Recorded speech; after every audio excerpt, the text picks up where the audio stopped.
Hi everyone, this is WrestleXX with Monday the 7th of November's WWE news. Now this is the second video that I've posted today, so if you haven't checked out the first one, go and watch that one first. So the first story that I'm going to talk about is that Scott Hall missed a scheduled booking in Illinois over the weekend with an independent wrestling company called Dreamweave. Now their CEO, Jay Repsell, said that Scott Hall did not make the appearance on Saturday, and Scott was supposed to appear alongside Shawn Michaels, Kevin Nash and X-Pac, although X-Pac did end up cancelling as well, but he actually told the company about it where Scott didn't.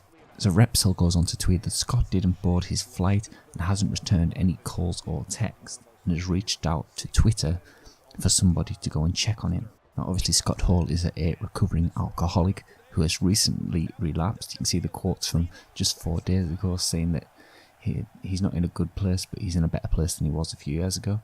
Then an update to this story is that DDP tweeted out saying that he has heard that Scott is okay, although he hasn't spoken to him directly. So that is good news, and hopefully Scott is okay. So the next story is that WWE are reportedly planning on turning Rusev face. So I reported a couple of days ago that Rusev was going to face Brock Lesnar at a house show in Mexico City, and that is shortly after Survivor Series where Lesnar faces Goldberg, obviously. Now there's backstage talk about turning Rusev babyface now that his feud with Roman Reigns has ended, because we can expect to see Lesnar as a heel in this match, so it is rumoured that Rusev could be turning face very soon. And it could be interesting to see something more than the anti-American heel gimmick that he currently has. But from what I read on the internet community is very sceptical about this, and they think that he could just end up like another Vladimir Kozlov and end up with a dancing gimmick or some other comedy act. But it will be interesting, and we'll keep an eye out for that. I'm sure he'll do a good job if he does turn face. So the next story is that Brie Bella reportedly wants to return to wrestling after having her first child. Brie was interviewed alongside Nikki for Sky Sports, they're obviously on the UK tour doing lots of media duties.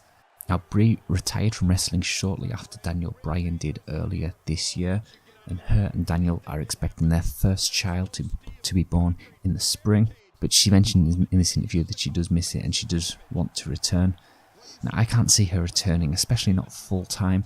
If her and Daniel are having to take care of a child and travelling all around the country, that just won't work at all. But if she does return, it's pretty much guaranteed that she will be on SmackDown, because obviously her husband will be there and her sister Nikki will be there as well. So there's been some recent backstage rumours involving Dana Brooke, saying that apparently that she slept her way to the main roster.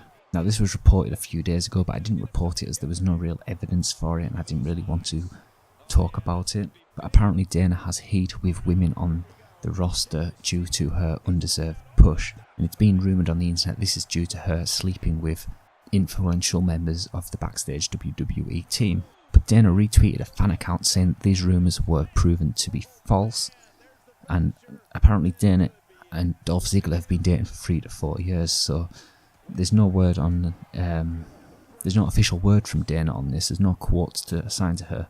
She probably doesn't want to give it further attention, but it looks to put those rumours to bed.